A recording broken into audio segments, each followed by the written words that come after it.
Hi, hello! As I mentioned in the last video, this video is going to be a few tales all on someone we are very familiar with in Norse mythology, and that is going to be the god of thunder, Thor. This first tale is about Thor and his arch nemesis, the Midgard serpent, Jormungand. The tale begins when Thor arrives at the home of Hrungnir, who is in possession of a cauldron that's needed for a huge feast. For his stay, Hrungnir killed 3 bulls for himself and Thor. Thor, upon arriving, however, ate 2 of the bulls. This angered Hrungnir, and they now needed to obtain more food for the rest of Thor's stay. The next day, they were set to go fishing for more food. In anticipation of the trip, Thor cut off the head of Hrungnir's best ox, Skybellower. This, of course, further angered Hrungnir. Once they made it to the sea, Hrungnir pretty quickly caught 2 whales and figured this would be enough food for the 2 of them. Thor, however, said he was going to row further out to sea. They were close to the territory of his arch nemesis, Jormungand, and he intended to kill the great serpent. Hrungnir wanted no part in rowing further out and warned Thor of the serpent. He, of course, ignored this, and after rowing further out to sea, he baited the hook with the ox and cast the line deep into the sea. After some time, the line pulled taut, and he began to brace himself and pull the serpent from the depths. Hrungnir, however, got scared at the last second and cut the line before Thor could get Jormungand out. Here's this from one of the Edda passages. The rock monsters groaned, the stone fields thundered, the ancient earth all moved together. Then there sank back that fish into the sea. In a rage, Thor hit Hrungnir, knocking him overboard. He then took the 2 whales for himself, made his way back to the shore, and then he completed his journey by taking the cauldron for himself and heading back to Asgard for the feast. Now, Thor does get a little bit of his karma in this next tale, which is on the Theft of Mjolnir. One morning, Thor awoke and couldn't find his hammer, Mjolnir, anywhere.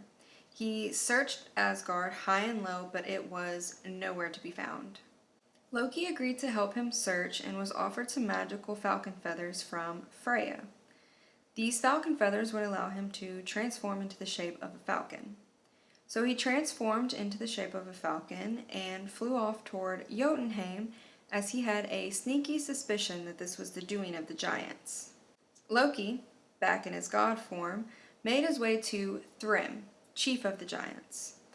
Thrym confirmed to Loki that it was in fact him who had taken Thor's hammer, and that he had buried it 8 miles far underground.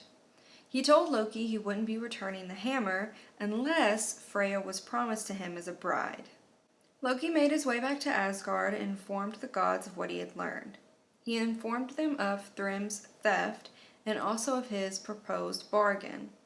As expected, Freya immediately rejected this proposal. The gods instead came up with another plan. This plan entailed Thor dressing up as Freya in order to trick his hammer back from Thrym. Although Thor wasn't happy about this plan and the amount of humiliation that was sure to ensue, he was reminded that this was the only way to get his hammer back and keep Asgard intact. Thor, disguised as Freya, and Loki, in attendance as his servant, headed off toward Jotunheim and were greeted by Thrym. He was excited about being brought his bride, and things seemed to be going according to his plan. To really set the scene, imagine this as it was written in one of the texts. So they put a wedding dress on Thor. They put the Bringsum, that's Freya's trademark necklace, on his neck. They put a chain of jingling keys at his belt. They draped a woman's dress down to his knees. They placed jewels on his chest. They wrapped a pretty headdress around his head. Sounds gorgeous, am I right? Things were going great, and Thor was really playing his role as Freya. That is, however, until dinner came. And Thor, with his legendary never-ending hunger, ate an entire ox, 8 salmon, all of the snacks that were prepared, and numerous barrels of mead. Loki's response to Thrym's suspicion was that Freya had been lovesick for him and hadn't eaten for an entire week. This response overwhelmed Thrym with emotion, and he leaned in to raise the veil of Freya so as to kiss her. He immediately was met by Thor's intense glare and commented on how piercing the woman's eyes were. Loki once again saved the day by saying she had also been unable to sleep, explaining her fierce gaze. Thankfully, the wedding followed shortly thereafter, and Thrym brought forth the hammer during their vows. Upon laying Mjolnir in his lap, Thor seized the hammer and immediately killed Thrym and all of the guests, thus ending this tale. So this is the last tale we're going to talk about today in the tales about Thor. And this tale is going to be about Thor and Hrungnir. This is the tale of Thor's duel with Hrungnir. Hrungnir is a giant who lives in Jotunheim and happened to be the most mighty of them all. Interestingly enough, Hrungnir means the brawler. The story begins when Odin made a trip to Jotunheim to visit Hrungnir. Hrungnir didn't recognize Odin upon his arrival and instead focused on his horse, Sleipnir. He wondered whose horse could possibly ride the wind and the water. Odin then bet that his horse could beat any horse in a race in all of Jotunheim. Hrungnir immediately accepted the bet. Hrungnir used his horse Gulfaxi in the race against Odin's famed horse Sleipnir.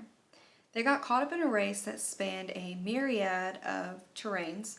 This race led them, unbeknownst to Hrungnir, right up to Asgard. The gods, in good spirits about Hrungnir's loss of the race, invited him into their halls. Unfortunately, he became absolutely wasted and began sprouting off threats to the gods. Despite already being drunk beyond words, he said he would drink all of the gods' ale. He also said that he would kill all of the gods aside from Freya and Sif, who would accompany him back to Jotunheim. Included in this threat was that he would bury Asgard and take Valhalla back with him to Jotunheim. After they continued disrespect, the gods became tired of this and called on Thor, who is known for his dislike of giants and for his strength and his bravery. Thor, all in his hot-headed fashion, was all set to kill Hrungnir as he arrived in the hall and saw the giant making all of his threats. Hrungnir instead challenged Thor to a duel on the grounds that there was no honor in killing an unarmed man. As expected, Thor took up the challenge and a time was set for a duel which would take place on the border of Jotunheim and Asgard. When the appointed time came, Hrungnir was prepared with his heart of stone, head of stone, shield of stone, and his weapon of choice, a whetstone. Thor arrived with his servant, Thjalfi. Thjalfi immediately tricked Hrungnir by telling him that Thor would be attacking from underground. In anticipation for this, the giant laid his stone shield on the ground and stood on top of it. The moment he was unprotected, Thor threw Mjolnir at him. At the same instant, Hrungnir threw his whetstone. The two weapons met mid-air. One piece of whetstone fell to Midgard, becoming the source of all flint on earth, and the other became lodged in Thor's head. Mjolnir's strike, however, had more dire consequences and killed Hrungnir as it struck his head. When Hrungnir fell, his leg pinned Thor to the ground, and none of the gods, despite their best efforts, could free him.